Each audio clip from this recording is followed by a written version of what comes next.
कहाँ गई लंकापति रावण की सोने की लंका? कैसे मिली थी रावण को ये सोने की लंका? सोने की लंका का सारा सोना आखिर कहाँ गया? सोने की लंका किसने बनाई थी? क्या वास्तव में मौजूद थी एक सोने की लंका? सोने की लंका के सबूत भी मिल गए हैं। सोने की लंका आखिर कैसे जल गई थी जबकि सोना जलता नहीं? इन सभी सवालों के जवाब जानने के लिए बने रहिए हमारे साथ वीडियो के एंड तक। रामायण में रावण के सोने की लंका का जिक्र किया गया है। कहा जाता है कि सोने की लंका बेहद ही खूबसूरत थी। रावण के राज्य में असुर और आम लोग काफी खुशहाली के साथ रहा करते थे। पूरे राज्य में किसी चीज की कोई कमी नहीं थी।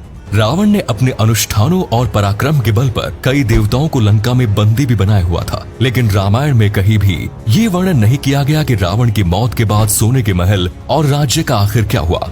रावण के वध के बाद भगवान श्री राम ने रावण के भाई विभीषण को लंका का राजा बना दिया था। लेकिन इसके बाद सोने की लंका आखिर कहाँ गायब हो गई? ऐसे में ये शंका भी कई बार पैदा हो जाती है कि क्या वास्तव में सोने की लंका हुआ करती थी या नहीं, और अगर थी तो इतना सारा सोना आखिर गया कहाँ? आपको बता दें कि आज की लंका में सच में एक ऐसा राज्य हुआ करता था जो पूरी तरह सोने के बना हुआ था। इसके बारे में कई बातें प्रचलित है। कुछ जानकारों के मुताबिक इंग्लैंड में एक समय ऐसा हुआ करता था कि लोगों के घरों में बेशुमार सोना था। लोग सोने के बर्तनों में खाना खाते थे। चम्मच और गिलास भी सोने के बने हुए थे। ये स्थिति दूसरे विश्व युद्ध से पहले तक बनी हुई थी। इंग्लैंड में ये सारा सोना भारत और लंका से ले जाया गया था। सन 1872 में भारत से एक जहाज भरकर सोना लंका ले जाया जा रहा था कि तभी श्रीलंका के पूर्वी तट पर जहाज के प्रोपेलर में कुछ खराबी आ गई।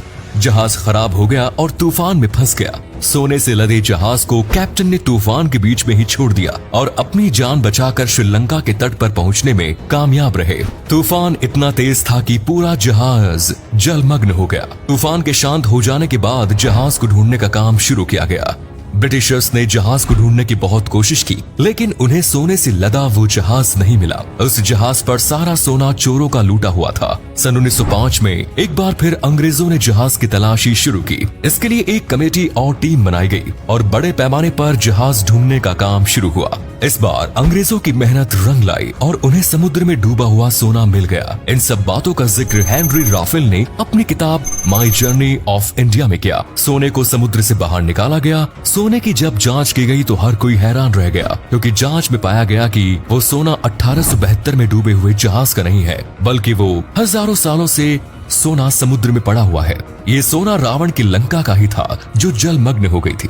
समुद्र से सोना निकाला गया और 185 जहाज सोना भरकर इंग्लैंड में भेजा गया। हेनरी राफेल ने यह भी लिखा है कि उन्हें जब इस बात की जानकारी मिली तो उनका ट्रांसफर साउथ अफ्रीका कर दिया गया। रावण की ये लंका त्रिकुटाचल पर्वत पर बनी हुई थी। ये पर्वत असल में 3 पहाड़ियों की श्रृंखला है, जिनमें पहले पर्वत का नाम सुबेल है। ये वही स्थान है जहाँ रावण और राम की सेना के बीच युद्ध हुआ। दूसरे पर्वत का नाम नील है और इसी पर्वत पर रावण की लंका मौजूद थी। और तीसरा पर्वत का नाम सुंदर पर्वत है, जहाँ पर अशोक वाटिका बनी हुई थी। ये वाटिका आज भी मौजूद है और यहीं पर माता सीता का अपहरण करके रावण ने उन्हें रखा। भगवान राम ने हनुमान जी को जिम्मेदारी सौंपी थी कि वो लंका जाए और माता सीता का पता लगाए। इस अभियान को तुलसीदास ने सुंदरकांड नाम दिया। इसी कारण आज भी हनुमान जी की कृपा के लिए सुंदरकांड का पाठ किया जाता है। लंका में रावण के कई हवाई अड्डे भी बने हुए थे। रावण के पास एक पुष्पक विमान भी था, जिसके जरिए ही वो यात्रा किया करता था। रावण ने देवताओं को बंदी बनाकर उनसे कई आविष्कार कराए। उनमें कई ऐसे आविष्कार थे जो आज की साइंस से भी कई गुना अत्याधुनिक थे। यानी रावण की लंका अपने समय से काफी आगे थी। लंका का निर्माण विश्वकर्मा ने किया और रावण को ये लंका कैसे मिली, इस बारे में कई कहानियां प्रचलित हैं। कहा जाता है कि शंकर देव माता पार्वती के साथ कैलाश पर्वत पर रहा करते थे। एक दिन माता पार्वती ने अपनी इच्छा जाहिर करते हुए कहा कि सभी देवी देवता बड़े बड़े महलों में रहते हैं, हमें भी एक महल बनवाना चाहिए, एक ऐसा महल जो इंद्र के महल से भी ज्यादा भव्य हो। पार्वती की इच्छा पूरी करने के लिए देवों के देव महादेव जी ने विश्वकर्मा को एक महल बनाने का हुक्म दिया और धनपति कुबेर ने इस महल को सोने का बना दिया। जब महल का निर्माण कार्य पूरा हुआ तो उसे देखकर हर कोई हैरान रह गया। किसी ने पहले इतना सुंदर भव्य सोने का महल नहीं देखा था। अब गृह प्रवेश की बारी थी और इसके लिए विष्णु जी ने कहा कि ऋषि विश्रवा जी को गृह प्रवेश की क्रिया संपन्न करने के लिए बुलाया जाए।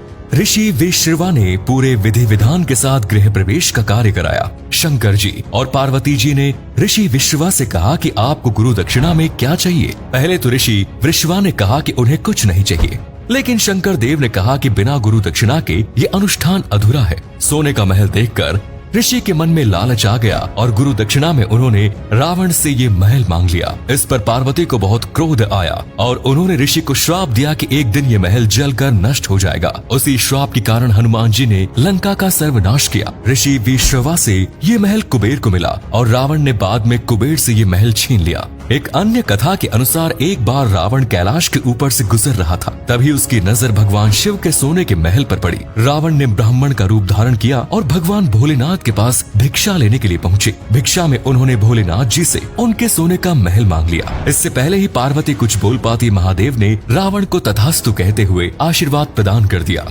इसके अलावा भी सोने के महल और सोने की लंका के बारे में कई बातें प्रचलित है। ये भी कहा जाता है कि रावण को कहीं से पारस पत्थर प्राप्त हो गया था। पारस पत्थर किसी भी धातु को सोने में तब्दील कर सकता है। राजस्थान के अलवर जिले से रावण को पारस पत्थर की प्राप्ति हुई। वहीं एक अन्य कथा की माने तो लंका में एक जैन मंदिर था, जहां रावण ने चिंतामणि पार्श्वनाथ भगवान की आराधना की थी। रावण की आराधना से इंद्रदेव प्रसन्न हुए और उन्होंने रावण को पारस पत्थर दिया। इस पारस पत्थर से ही रावण ने अपने महल और राज्य को सोने का बना दिया। रामायण में जिक्र मिलता है कि हनुमान जी ने रावण की सोने की लंका में आग लगा दी थी। पूरा राज्य धू धू कर जलने लगा, लेकिन सोने में तो इस तरह आग लगती ही नहीं है। बहुत अधिक तापमान पर गर्म करने पर सोने को पिघलाया जा सकता है, लेकिन लकड़ी की तरह सोने का जलना मुमकिन नहीं। ऐसे में कुछ आधुनिक इतिहासकारों का मानना है कि लंका सोने की नहीं थी। रावण के राज्य को सोने की लंका इसलिए कहा जाता था क्योंकि वहाँ बहुत अधिक समृद्धि थी। यहाँ पर सोने का शाब्दिक अर्थ नहीं निकालना चाहिए। सोने को यहाँ समृद्धि का प्रतीक माना गया है। अक्सर कविताओं में या लेख में किसी चीज का वर्णन करने के लिए कुछ उपमाएं दी जाती है, जैसे रावण का 10 सिर का होना या 20 भुजाओं का होना। असल में तो रावण बहुत अधिक बुद्धिमान था, जिस कारण कहा जाता है कि उसके 10 सिर हुआ करते थे। बहुत अधिक बलवान होने के कारण ये वर्णन किया गया है कि रावण की 20 भुजाएं थी। ये ठीक इसी तरह है जैसे भीम के लिए कहा जाता है कि उनमें 1000 हाथियों का जितना बल था। इसी प्रकार लंका आम राज्यों की तरह ही थी और हनुमान जी के जलाने पर वो जल गए। दोस्तों, हमने आपको लंका के सोने के सबूत और प्रमाण भी बता दिए और साथ ही अन्य पहलुओं की दृष्टि से भी आपको पूरा वाकया समझा दिया है। अब ये आपके ऊपर है कि आप किस पर विश्वास करते हैं। आपको क्या लगता है, क्या वास्तव में सोने की लंका थी? इस बारे में अपनी राय कमेंट्स में जरूर दीजिए। आज के लिए इतना ही दोस्तों। वीडियो अच्छी लगी तो इसे अधिक से अधिक लाइक कीजिए और शेयर अवश्य करें। धन्यवाद।